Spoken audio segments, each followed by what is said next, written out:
Hello everyone, welcome to Mecha Rewatch. It is I, Cossak and with me, as always, my co-host Lawn Dragon. Hi.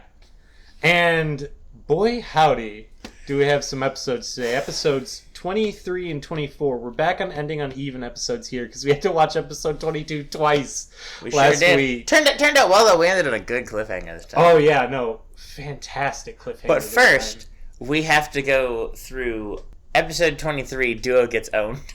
Yeah, God. Repeatedly. Duo gets his shit rocked. He sure does. Like, this episode is titled, like, Duo God of Death Again or something? And no, he's not. No. He... This is where we're beginning to realize that Duo may actually be the Krillin of this series. Yeah, a little bit. Which hurts to admit. I like Duo a lot. I mean, he's done some things earlier that were fair, useful. But Krillin does some things earlier that are useful. Yeah. His mech even has a Destructo disc. It does, doesn't it? Yeah, it does. It's basically a Gundam Destructo. And one, he has all of the hair that Krillin lacks. That's... Yeah, it's... Huh. Alright. Well, we start the episode with Sally Poe working with a team that we will find out is the Alliance's Deep Sea unit. Former Deep Sea unit, because the Alliance is basically dissolved by this point.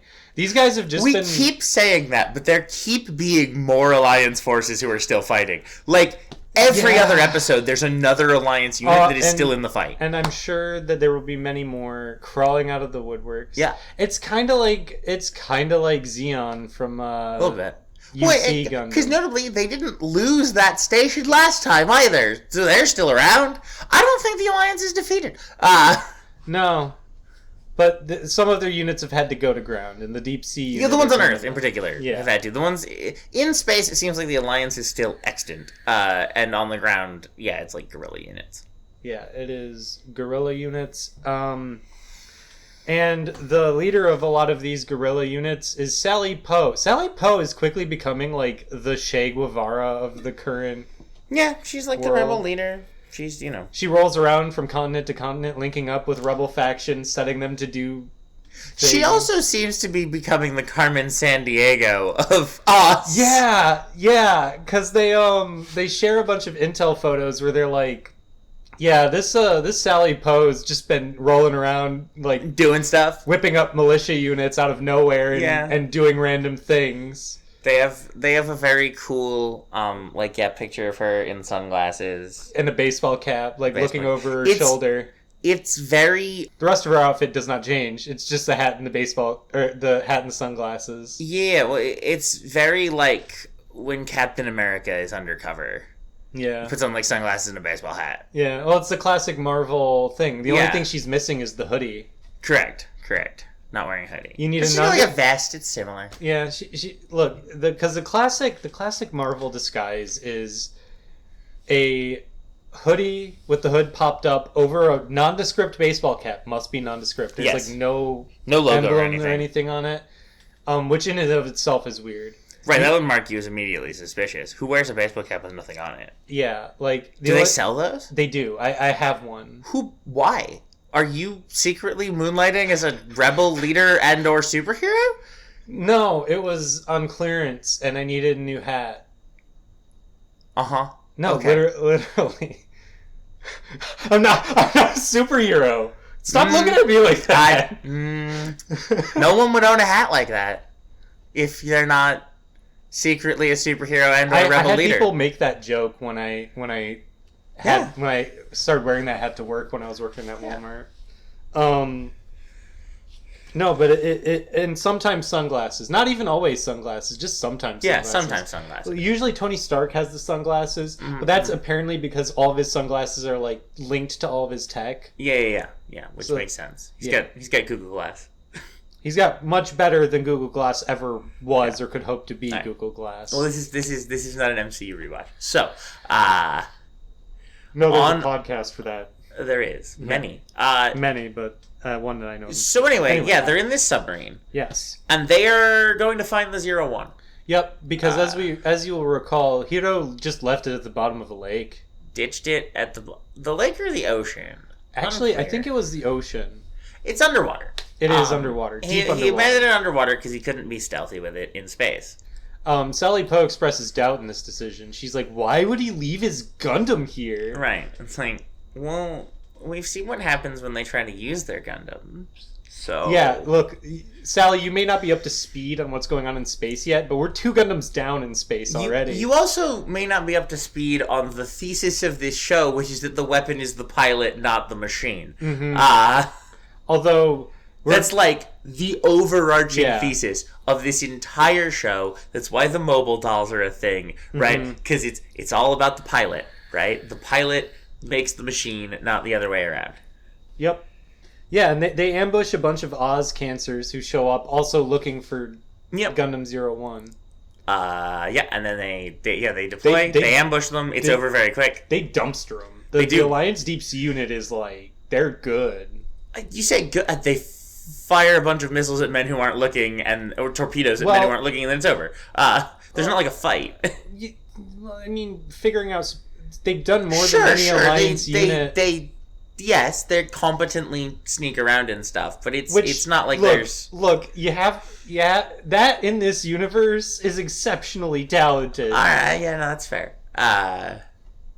Especially for deep sea units who we've regularly seen get dumpstered.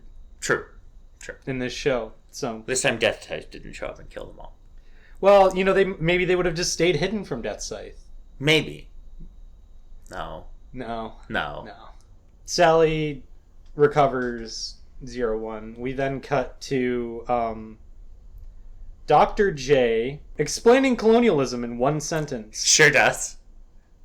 He explicitly, notably, this is Tubarov, or whatever. Yeah, Tubarov wants them to like focus on building the new mobile doll. Right, he's like, build my mobile doll. Stop messing with this Gundam stuff. Yeah, no, stop with this weapon to surpass Metal Gear bullshit. Just give me more mobile dolls. And Lady Ann is like, no, I want a weapon to surpass Metal Gear. What part of that was unclear? And this will be there's a bit of a conflict between them. Yeah, there's a recurring conflict. And then Dr. J is like, you're treating the space colonies like actual colonies to be exploited. And like, yeah, that's what's happening. You're not wrong, Dr. It's amazing that wasn't the case previously. That was my kind of initial gut reactions, and that wasn't the case before. This is a surprise. How are you being oppressed before? Because they were supposed to be being oppressed before, but apparently it was not exploitative oppression. Yeah, I guess it was. They were keeping them contained, but weren't taking anything from them. Yeah, I guess, but also... Tubarov also expounds that resources in space are unlimited, which is not true. I guess certain reasons, space does have an abundance of rock, hydrogen. Yeah, that's true. It has a lot of both of those things. But the idea that all resources are unlimited in space is a fair bit of water too, technically. Well, this is... I mean, I think this stems back before we knew better. That we just thought there was cool stuff in space. Well, we thought that the asteroid belt was full of it's full of heavy metals and it's sort of there are. I mean, we have found there's some asteroid we found in the asteroid belt not that long ago. Turns out it's made of solid gold. If you could get up there and bring it back, it would devalue the metal. Yeah. Well, I mean, but yeah, they're acting like every asteroid's made of cobalt, gold, or they're acting like a Type 2 civilization that can turn rocks into other elements. Yeah, maybe. Right? Maybe they just have some kind of... As long as we have raw materials, we can convert it into whatever we want. Yeah, maybe. Who knows? Maybe. Also, whatever Gundanium is. That's never been explained. And never will be? No. Maybe they can only turn it into Gundanium. Maybe. We have a machine that turns anything you feed into it into Gundanium. It's less useful than you'd think. Yeah. Yeah, you'd think that'd be great. It's not. We could make the space colonies out of Gundanium, then they wouldn't keep getting destroyed so much. We'll get to that. Although maybe they would. Maybe they would.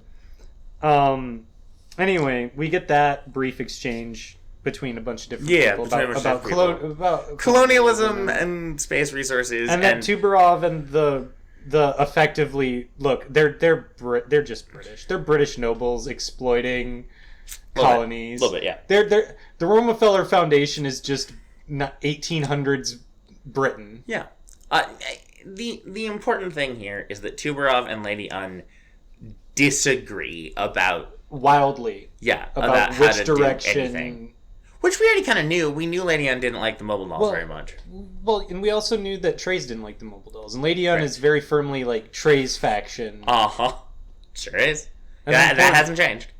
Keep that in mind. There are like basically two factions right now of Rockefeller. She's also back to wearing red. The whole thing where she like wears purple and has combined her personalities. Well, it turns out that purple is just the standard color for the female like void suits of Oz. Yeah, I guess it is. Because another character we meet.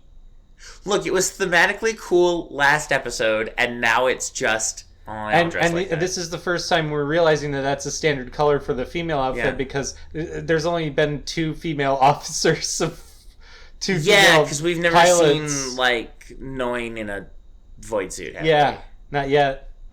She has. As far as we know, she is not in space at this time. That's true, as far as we know. But yeah, I don't think we've seen any other female pilots. No. Ever. No. It's been a giant sausage fest on Oz's part. It sure has. We gave the show credit early for like passing the Bechdel test, and okay, but you do have like we're gonna get a 3rd female character in this. Well, fourth female character in this episode. But I mean, actually more like 5th or 6th, but 4th actual military one. Oh, I was counting all of them. So okay, so we have Relina, Noin, Un, and Sally Poe. And Catherine. Oh, Catherine. Okay, sure. 5. There are 5 female characters in the show. We're about to get a 6th. Yeah. And of them, like most of them are mobile suit pilots, but very rarely do they actually do that. Although, and this is why we like Noin, she does so far more frequently. Yeah, way more frequently.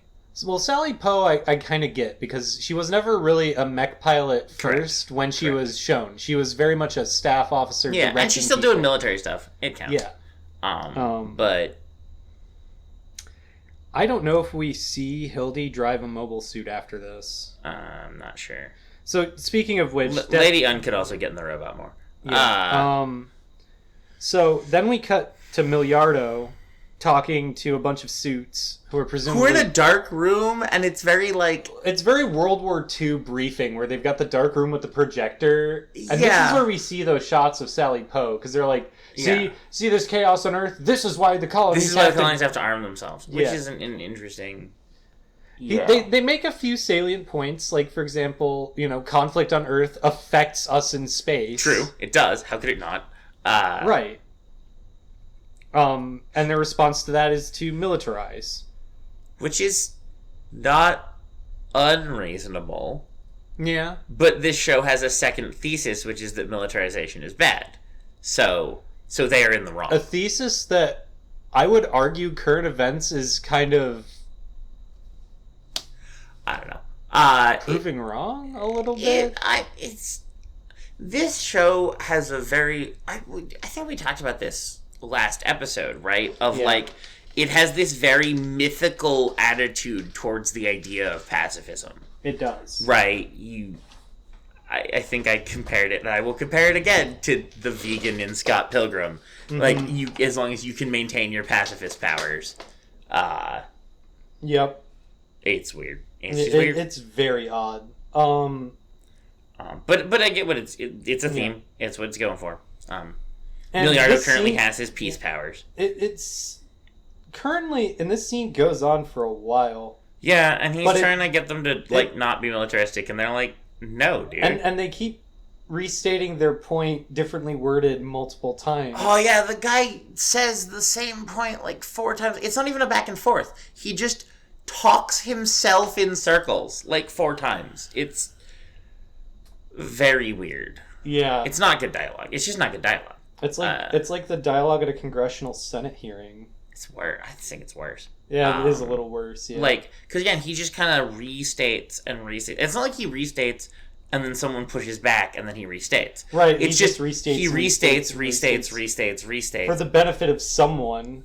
And not in the, like, good speech-making way of, like, Right. reiterating your point. No. He just kind of rambles and says nothing. It's bad. It's bad dialogue. Yeah, it's not great.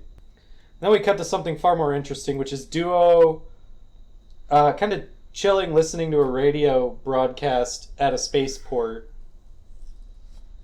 He's planning Presumably going to school, because that's what he's supposed to be doing.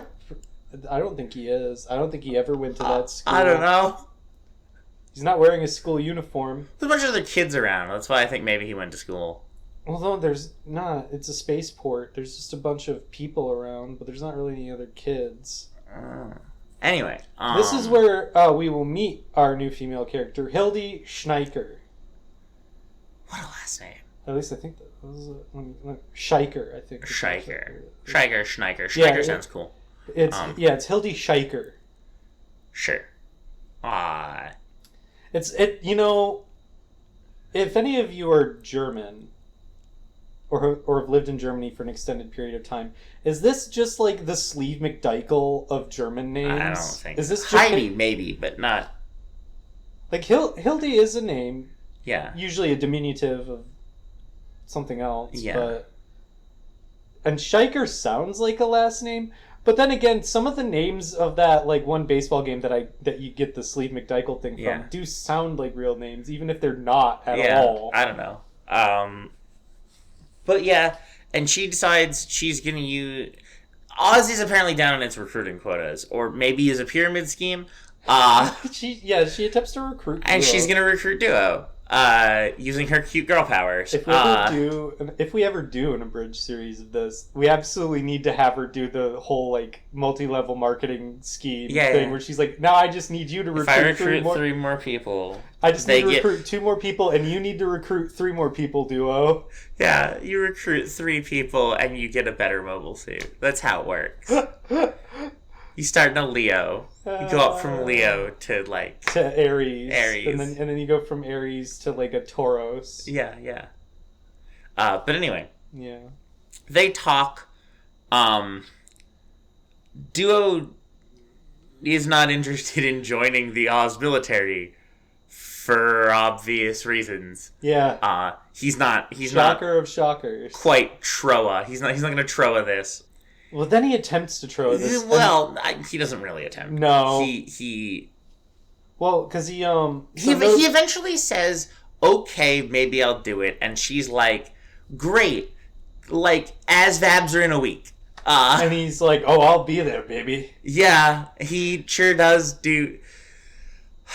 This is such a product of the 90s. Yeah. Because every Gundam pilot has to have a romantic interest, and it's kind of dumb. I don't like it. They don't need them. It's an unnecessary part of the show.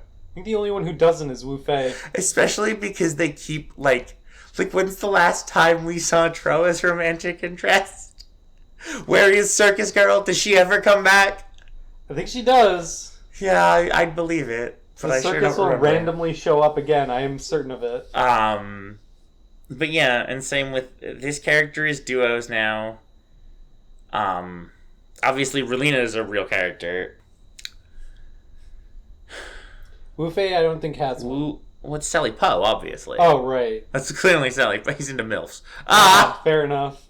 And, does Ketra have one? Yes, she hasn't shown up yet. Okay.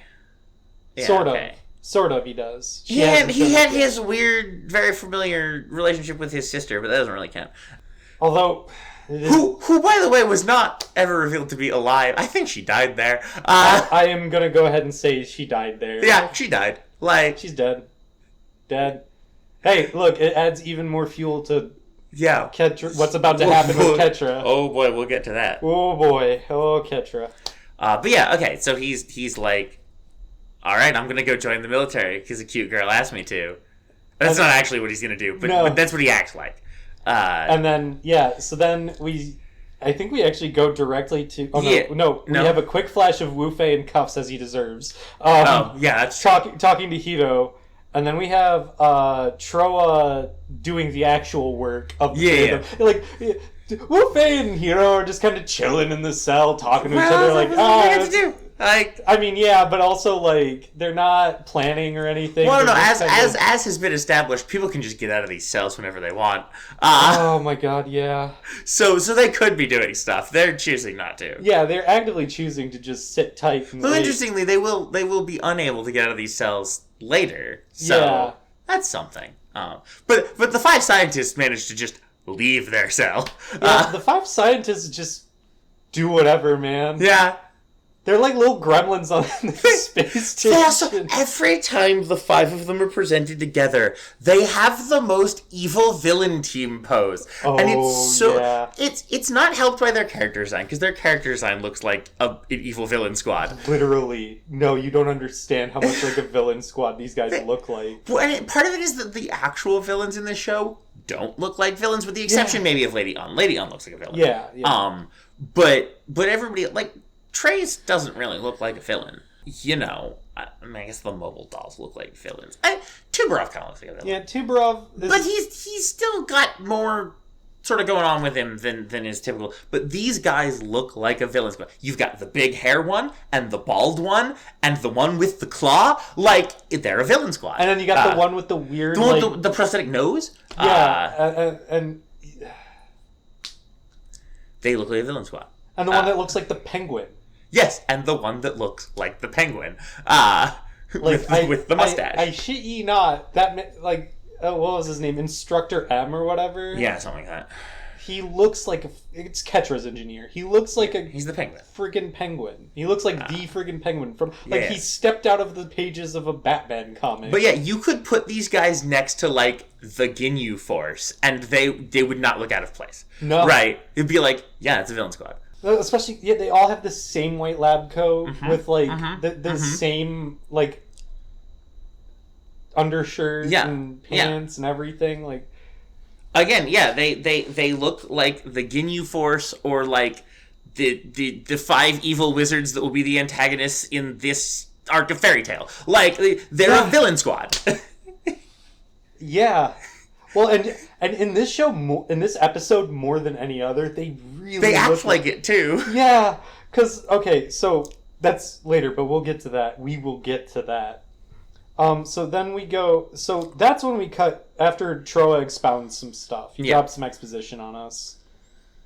I guess real quick, you could argue they are the villains in the sense that militarism is the villain of the show, and they made the biggest weapons. Maybe that's why they keep being presented that way. Maybe. Like in the same way that sort of the mobile dolls are the antagonist of like the good pilots, right?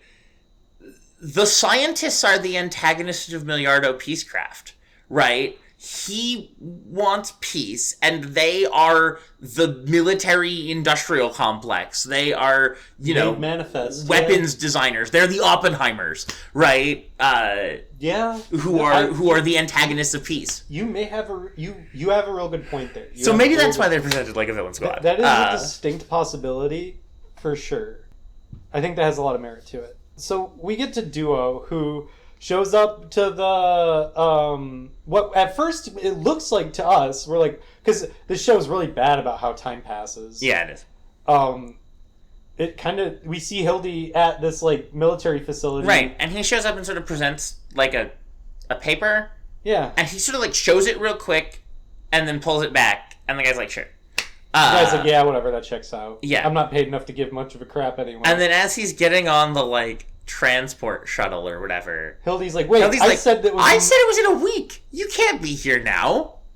So, and he's like, "Well, here's the thing. I filled out my entire form, but it's a fake," and decks her in the nose with his bag.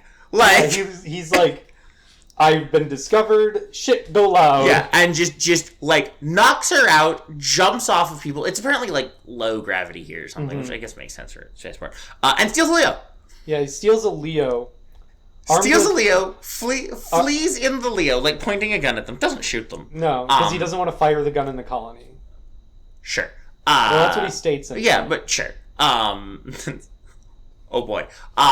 Speaking of firing guns in colonies. But yeah, escapes, flies out of the colony. Hildy chases after him. They get in a bit of a fight. There's also like the Oz shuttle chases them and gets like a target lock, which will be relevant in a bit. But they have this she's like, I'm trying to defend the colony from people like you. And he's like, no, I'm trying to defend the colony from people like you. And it's almost the Spider-Man meme of both of them pointing at each other. It's very no, that's my line. This convinces Duo that she can be turned, however. It does. So yeah, he shoots her gun away, then drops his gun. They argue a bit more. And then the Oz shuttle fires on both of them. Because they're locked in melee at this point. Yeah, more or less. They're kind of flitting around each other. They're not really meleeing, but yeah. Well, no, they throw punches at each other. Yeah, a little bit. But yeah, the Oz shuttle just fires to kill them both. And Duo saves her and himself in the process. At the expense of not quite. His mobile suit is disabled as a result. Yeah. And he is captured. And she's kind of like, that was weird. He saved my life, but okay. Yeah. So then, we cut straight to Duo in a holding cell in the back of the shuttle, and Hildy's like, "Why did you save me? I said I was willing to die for my cause." And Duo's like, "Yes, that's a problem." Yeah. And then she pulls a gun on him and threatens him with it. Puts it to his head. He's in handcuffs, by the way. Yeah. Right, so he is totally helpless, supposedly. Right. With a gun to his head.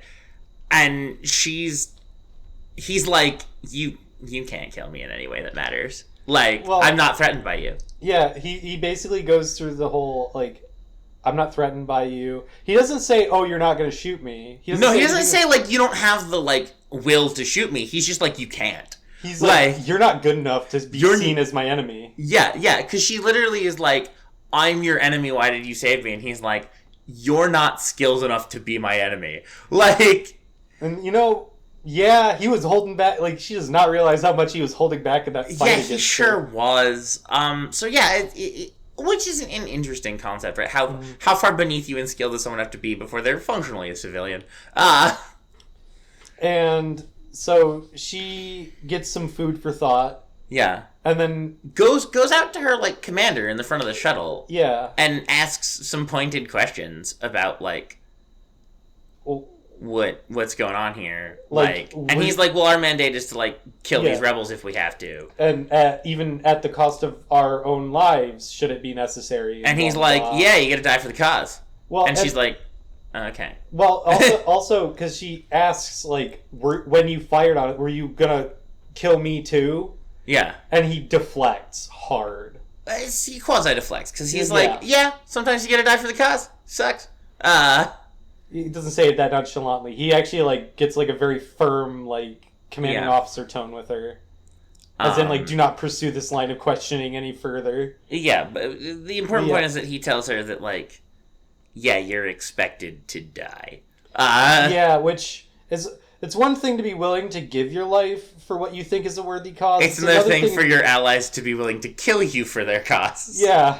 There's a distinct difference, right? Yeah. And Hildy is realizing that. Yeah. Oh, maybe Oz aren't the good guys I thought they were.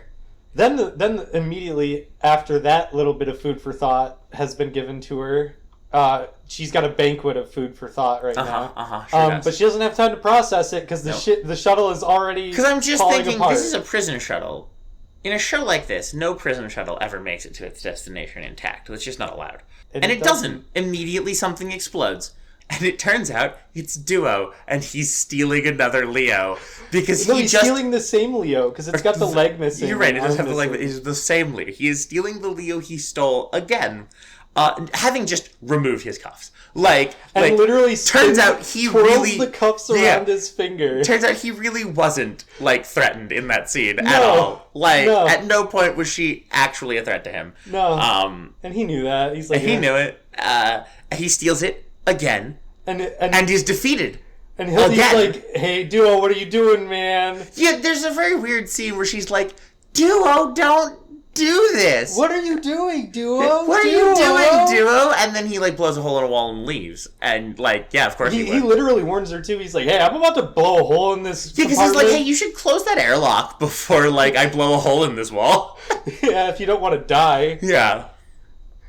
And then she does get it shut. Yeah. And she has the look on her face like, oh, that guy's so cool. Yeah, she does have a very, like, oh, he's so dreamy. Yeah, she's got a little bit of the... And then she gets in a mobile suit and goes after him, as do a bunch of other people in mobile suits, because they had, like... And a bunch of mobile dolls, which proceed to dumpster Duo. Yeah, and a bunch of mobile dolls, which wreck Duo's shit, because, Because he's an armless, legless... He's got a one-armed, one-legged Leo with the Leo standard assault rifle, the which can't hit anything, even when piloted by Duo. Weapon in the series. Literally punching something is more effective. Now Hildy does manage to shoot one of the mobile dolls in the back with it.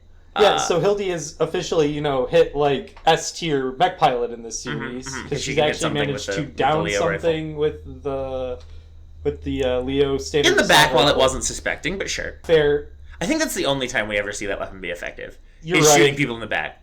It's the best back shooter. It's the betrayal rifle. It's the betrayal rifle. It's the M306 betrayer. Like the M306 betrayer. Shoot your enemies in the back with style. Yeah. Because all it ever does is that and lay down a bunch of volume of fire that doesn't hit. Yeah. But anyway. Yeah. So he's defeated again. He is lying face down on the surface of the moon right next to the entrance to the base he was trying to infiltrate. He's trying to get to the moon base. Notably, he's trying to kill the scientists. His thing is like, I need to stop the production of Oz Gundams, so I need to kill the scientists.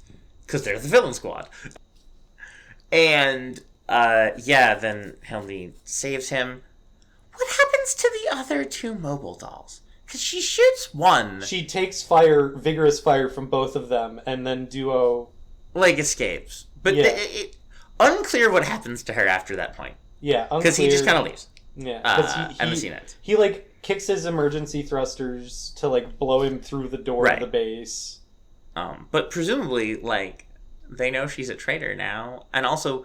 They're mobile dolls. We've seen that mobile dolls just ruthlessly kill anyone they engage with. Also, with the amount of times that Hildy in this episode alone mentions that she is willing to die, she now is a character that officially has a death wish on par, if not greater, than Hito's. Yeah. But, by rights, those two mobile dolls should just kill her here. They don't. She comes back. But by rights, those mobile dolls should just kill her. And we cut to Duo doing a sick...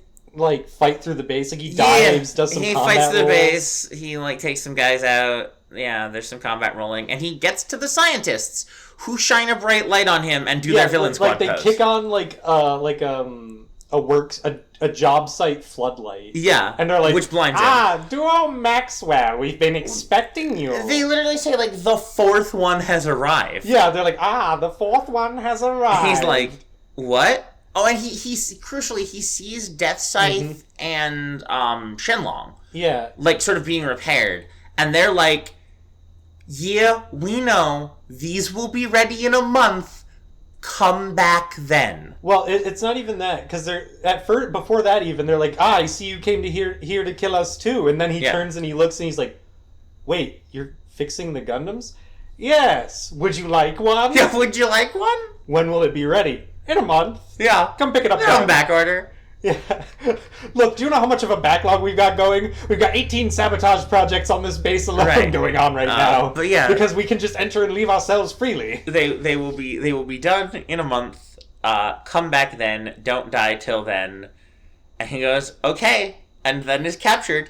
And then gets the shit and then the scientists, they have Master O beat the crap out of him. Presumably to make it look like there was a struggle. Yeah, so that their cover isn't blown. And then they've got him on the ground. He's captured. And then his own scientist, who is Big Hair Scientist, Big hair and nose, too. Yeah, he does have also a large nose. That, he's got a schnoz. Yeah, it just kicks him. Just like, also a kick for good measure. He does the you came here to kill me, ungrateful brat kick. Yeah. And he doesn't hold back on that kick. Like, yeah, he had this in his, like, he wanted to do that. So there's a conversation while Master O is beating Duo up where he's like, it'll hurt less if you just, like, scream when you get hit. Yeah. And he's like, nah. Well, he basically says, I'm too cool. Yeah, well, he says the, like, classic, well, my mama always taught me that men don't scream. Yeah. And he's like, all right, kid. All right, I guess you're gonna be pissing blood after this. Yeah, just, but yeah, and then he's thrown in prison with Hiro and Wu Fei. And Wu Fei and Hiro are like, it's that guy. Well, they're like, I see your mission, like, failed. Oh yeah, because Hiro goes, wait a minute, don't tell me. You tried to come here to destroy the prototype suits. You tried to kill. You tried to kill the scientists, and you failed. And you failed. And Duo's like, yeah. Oh, I should have known that you would have tried this already, Yeah. And then he's like, I'm going to take a nap because I've just been beaten up. Yeah. He's like, I will be the god of death once again, but first, a nap. Yeah, and that's the end of that episode.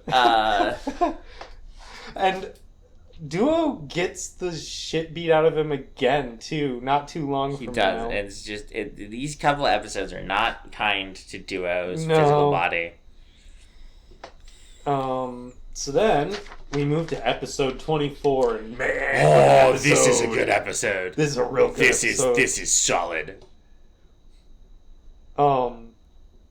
So the cuts to guys. It starts with guys strapping thrusters to one of the resource satellites. Yeah, the resource asteroid satellite things. Again, unclear what they harvest from these, but they harvest something out of asteroids. Resources. Gundanium. Every asteroid has a Gundanium core. Yeah. Or something. Something along those lines. Yeah. And then an unknown shuttle is approaching. And that's one way to describe it. Well, that's what they say. That's unknown shuttle is describe it. And it cuts, and it looks like... They say it's very small for a shuttle. Mm-hmm. And very fast. Yeah. And then it cuts, and it's... And we see it, and we're like, that's Gundam Wing. Yeah, that's 01. That's Wing Gundam. Yeah, that is Wing Gundam in its plane form. It's not even like... And you, as a viewer, would be forgiven for thinking, is Sally Poe... Yeah, is Sally Poe in Wing Gundam? Is that what's about to happen here?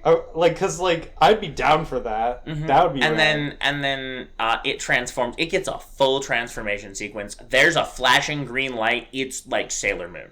Yeah, it's very Magical Girl. Or it is crucially, I think this is important, more animated and involved than Wing Gundam's transformation sequence has been previously. Mm-hmm. And it does look a little different. It's got these big thrusters on its back is the biggest difference. Yeah. And well, the other thing that you'll notice... You'd be forgiven for thinking that that's just like a space modification to 01. Well, because it looks like Tallgeese. It looks like Tallgeese's space thrusters. Yeah. The other thing you'll notice is that its giant beam cannon has 2 barrels. That's true. He does now have a double barrel beam cannon. Yeah. The Buster Cannon has now reached its apex form. Did we see that yet? Yeah. He uses it to vaporize the resource station. Right, but I don't think we see the double barrels yet. We just see him shoot the beam cannon. Yeah, it has 2 barrels when he shoots it. Anyway, he shoots the resource asteroid, it explodes. You're talking about the other function that it has that comes with the 2 barrels that we see later. But you can clearly see it has 2 barrels. One barrel isn't just like Matryoshka inside the other. Yeah, I just don't think it shows us the front of the Buster Cannon yet. No, but you can see it's wider. Sure, it's wider. And you can see the barrels protruding out the front of it. Okay.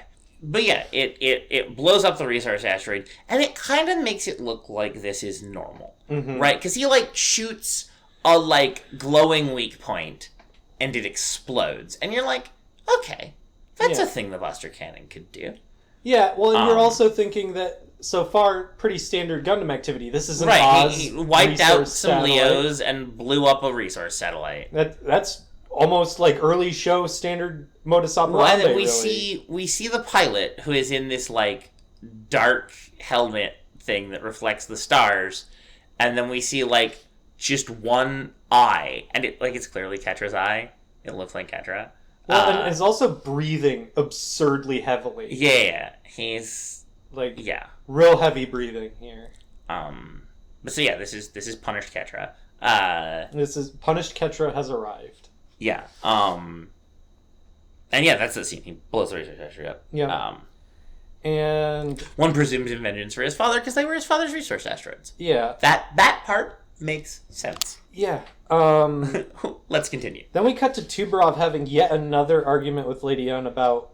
This time he wants the Gundam pilots executed. He's just like, they're a threat to us. Kill them. And Lady Yon is like, no, they're the only ones who can pilot my fancy suits. And he's like, we have the mobile dolls. Why do you need the fancy suits? And she's like, nah, I'm in charge here. And Tuberov will see about that. Yeah. So then that's right about then is when they get word about the resource satellite being destroyed. And notably... They're like, they don't know what happened. There's like a resource satellite just disappeared. Yeah, and then suddenly they get a message from Ketra. Who's like, I'm going to destroy a colony next. Oh, and by the way, just to really get it through who I am, here's the schematics for Gundam Sandrock. Yup. Which, sure. And so yeah, they're like, well, we need to send out the VE-8 and the Mercurius to like stop him. Yeah. The VE-8, sure. In particular, the one with the shield that can block any shot seems very useful. Yeah. When you're... It's a good thing we built that against the guy with the biggest gun. They also... Lady Yon says something about the VE-8 and the Mercurius together have, like, more firepower than, like, all of the mobile dolls. Which, I mean... Maybe. We saw how they dumpstered the mobile dolls earlier. Yeah, and it's mostly credit to the VE-8 because the Mercurius has normal amounts of firepower. Yeah, but Hiro makes it work. That's true, but it's very Wayne Gretzky and his brother have the most combined goals. Yeah. So while this is going, Tro overhears this and immediately goes to the doctors and is like, "Yo, guys, someone has a new Gundam and they're going around blowing up like colonies and shit." And they're like, "Oh, wait, someone built that thing?" Yeah, Dr. J in particular is like, "Yeah, I had like theorized about like a giant death cannon." Like they had designed this thing was the original template that they based all the other Gundams off of. And then they're like, we thought was the Tallgeese, but apparently it's not. No. Well, the Tallgeese is what all mobile suits are based off. This is what all the Gundams were based off. This is the Tallgeese of the Gundams. Yes. But it's very... Turns out a weapon to surpass Gundam has already existed. And yeah, it is weird that it's like, the prototype is more powerful than the production model. That's not how engineering works. No. That's not how anything works. No, but that's something that happens in Gundam all the time. It happens in... It's just a TV trope, right? Yeah. Of like, yes, the ancient thing is more powerful. Why? No, it's not.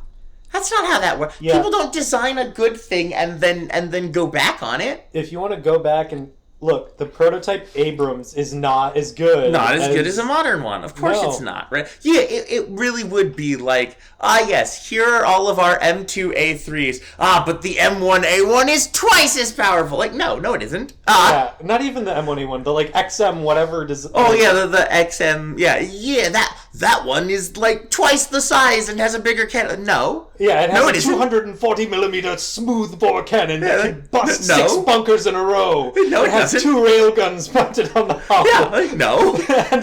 It's powered by the same engine and powered by a nuclear fusion reactor from the Enterprise. Yeah, no, that's not how designing equipment works. No, it's not. Right? Yeah, it would be like, oh man, here's the like, I guess the one time that's ever happened this isn't like a direct comparison. No. But we have the F-35, which is distinctly worse than the F-22, which came first. But that's not one is not an iteration on the other, right? They follow different design principles. That's why it's different. And have different roles. Yes, the one is multi-role, the other is an air superiority fighter. That one is for sale, the other is exclusively, ours. There's a reason why the F-22 outperforms the F-35 in many roles. It's not. It's just silly, right? It's yes, the earlier one is more powerful. No, it's not. It's not really a thing. It's like saying the B-2 is good, but the F-117 Nighthawk. Right. Well, or it would be like, yes, here's my iPhone 5. Isn't it sweet? Yes, but I have an iPhone 1, which is twice as powerful. No, it isn't. It's definitely not. It's not. It's an earlier iteration. That's how that, It's an endemic thing of TV in general, and anime in particular. Anime in particular does this all the time. Especially mecha anime. The earlier secret thing that nobody had is more powerful, instead of the new thing that somebody built is more powerful. Right. Although we will find out the real reason why this thing is supposedly better get later. To that. But this is so. First of all, I mentioned it a few times. This is Wing Zero. Yes, this is Wing Zero. And it uses the Zero system, which we haven't found out about yet. Yeah, which we haven't found out about yet, and we won't go into it yet. We kind of get right at the end of this episode. We kind of get a little bit of what the Zero system is all about in the conversation. We'll get to it. Yeah, we will get there. But for now, they need to go stop it. But this has the docks spooked. Yeah, it does. They're not super okay with this. Like, Dr. J's like, I wouldn't be surprised if 3 or 4 colonies don't end up missing after this is all over. We are going to lose some colonies before they manage to stop this thing. Yep. Wu Fei doubts Troa's intentions. That's what we get to next. Well, so we get this scene where Troa comes in and is like, hey, Hero, I need you to pilot the Mercurius again because we have to go kill a Super Gundam. And Duo's like, can I do it instead? I'm a better pilot than Hero. And Troa's like, no, and then punches him in the gut. No, and then punches him. And then Duo. Him and Hero leave. And then Wu Fei is like, we have to seriously consider that maybe he has just sided with Oz. Maybe he's not infiltrating them at all. And Duo's like, nah, it's fine, because when he was punching me, he passed me this, holo projector that has the stats of our new Gundams on it. No, he's actually totally chill. So then the Mercurius and the V8 deploy. They have a weird, carrier thing. Yeah. It's odd.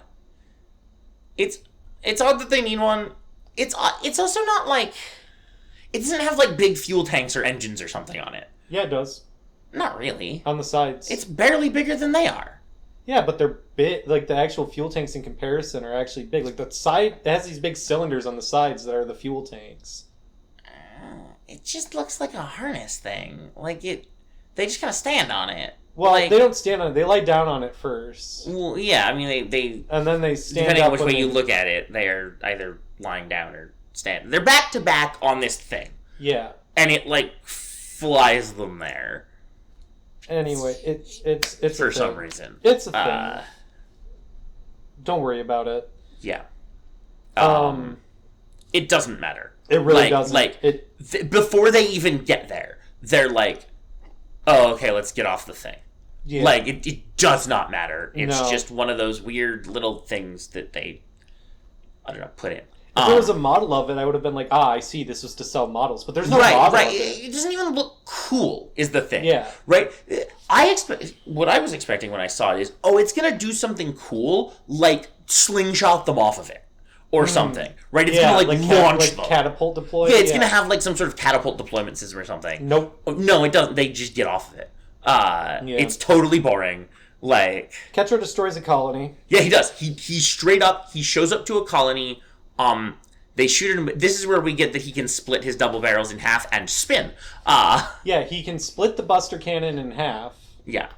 And into 2 singular Buster Cannons. Which have like a sustained beam output, and then he just spins in place and kills everybody. Yeah, and then he combines them again for one huge massive blast. double barrel shot. He fires one shot through the colony, and it obliterates the entire colony. A lot of animation budget went into that colony getting destroyed. Abso-fucking-lutely.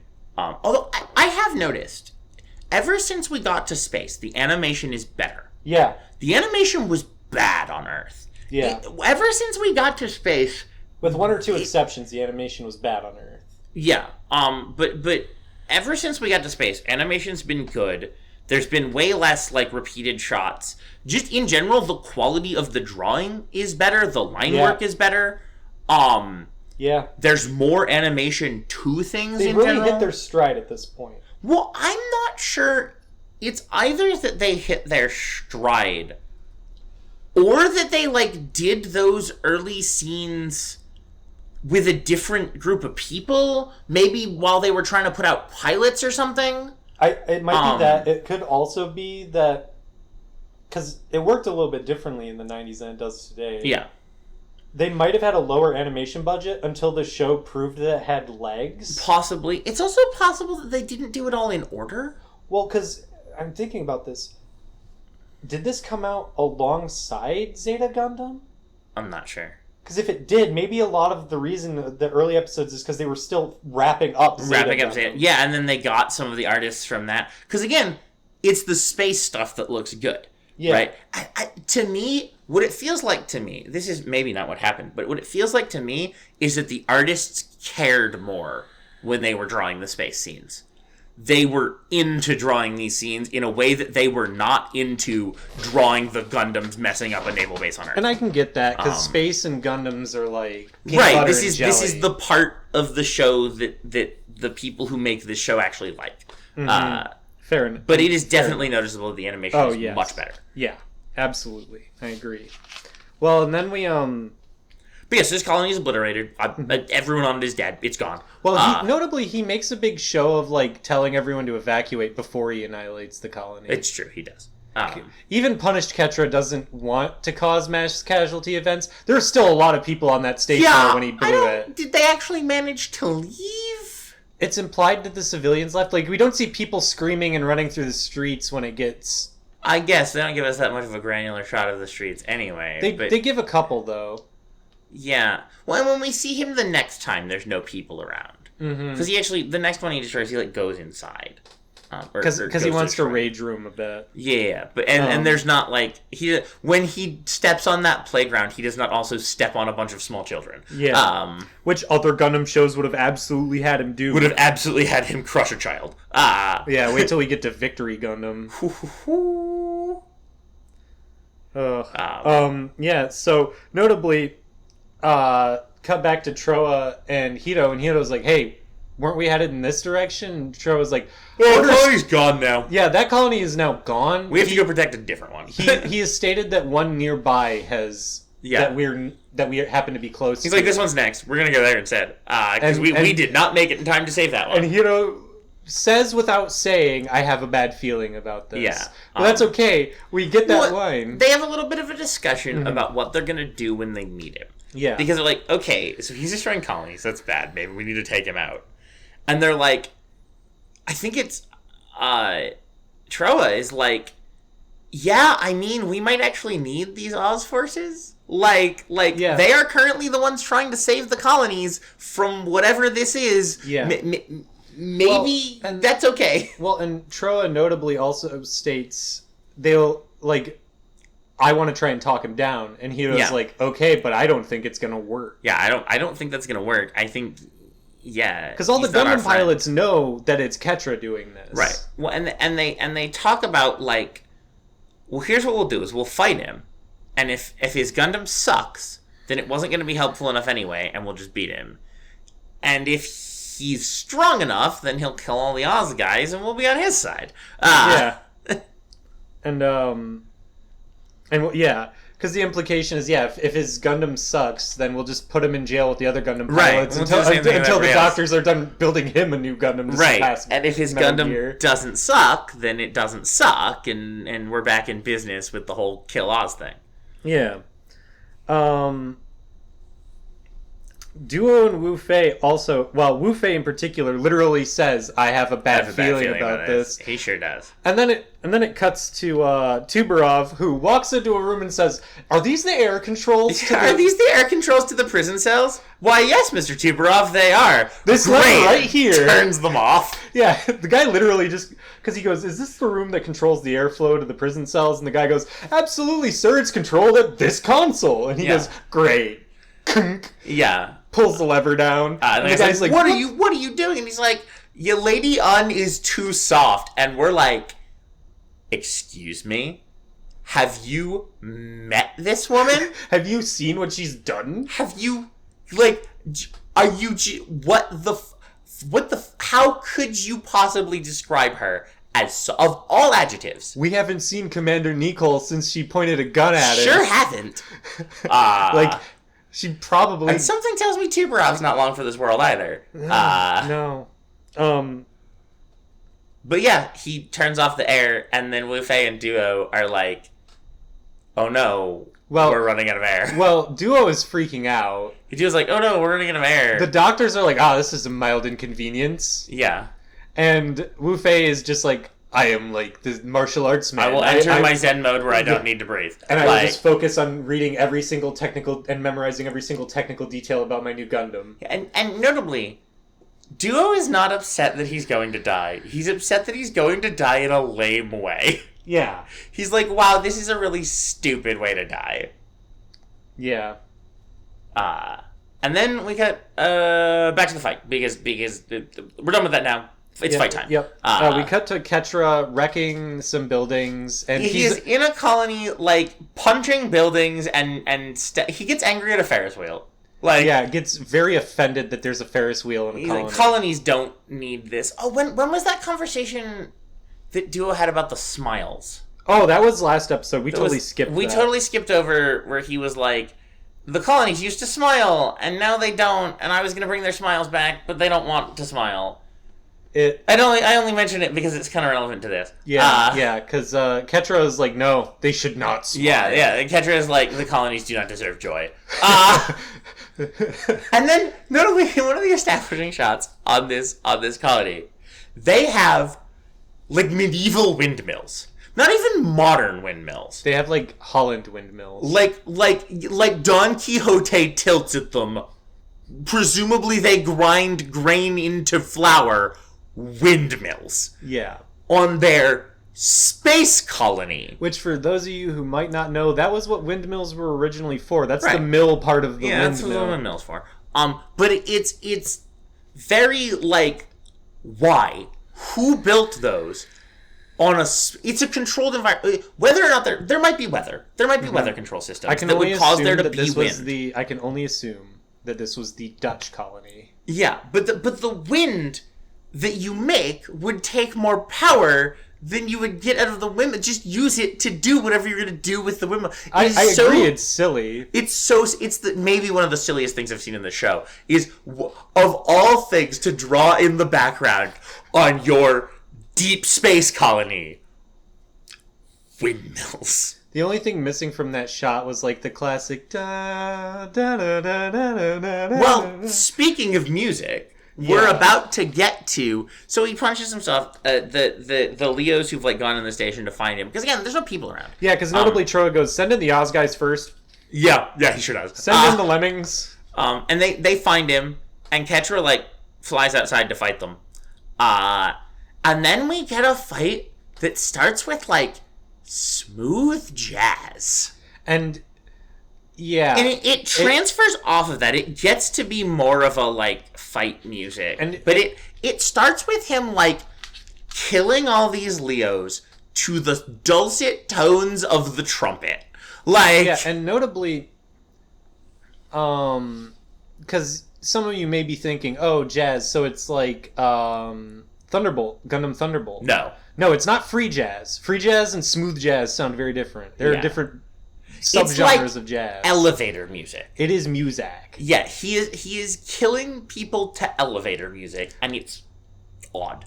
And then again, the trumpet sort of fades away, and it goes into a more it's still of a slow, like, plodding song, but it's more combat-y.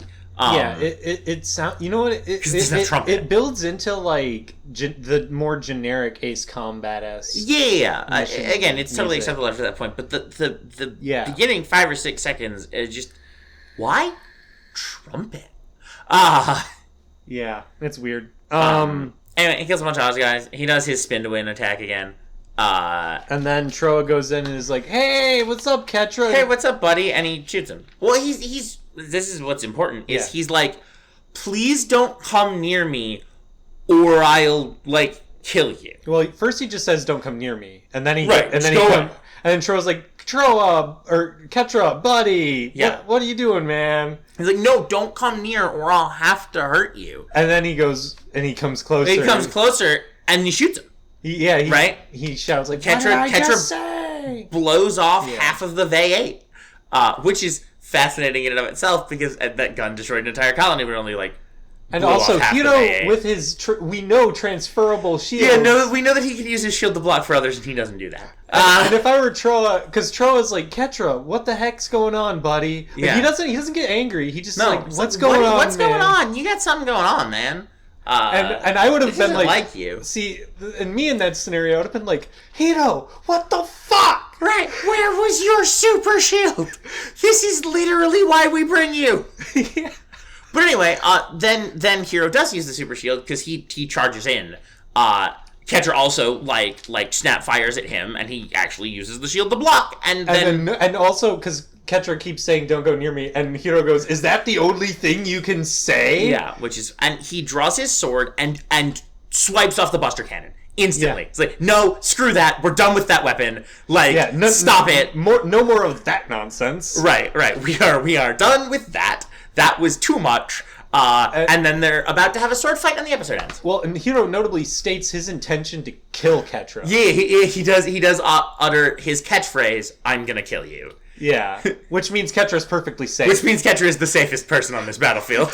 Yeah, because Hiro only says that to people he has no intention of killing. Has never killed a person that he says he's going to kill. Yeah. Ever. Yeah, and that's the end of episode 24 on that cliffhanger. Mm-hmm. And yeah, this is a good pair of episodes. Yeah, solid. The unintentional chaos of episode 22 causing us to have to watch it twice and do a whole episode on just it worked out really well here. Worked out. We ended on a good cliffhanger. Mm-hmm. Solid. And these episodes were good. They were cohesive. It's fine. Yep. Oh, Lady Un does still have like multiple personalities. She is talking to herself and then takes her glasses off slightly, and her other personality starts talking. It's weird. But they're like more coherent now. She doesn't they're not unaware of each other anymore. Yeah. And she doesn't do a full outfit change. She just kind of takes her glasses off slightly to get the opinion of her other self. It really is she says a thing and then she's like, "But what's the opinion of peaceful me?" Oh, okay. And then puts her glasses back on. Lady Un continues to be weird. Yeah. It is very... It's like if Smeagol was like, "Hey, Gollum, what do you think?" We should kill them all in their sleepsies. Filthy, tricksy Gundam pilots. Filthy, tricksy Gundam pilots. Tricksy and false. I mean, that's where the Gundam doctors. Yeah. But anyway, Master Treyas says we must have the precious. That's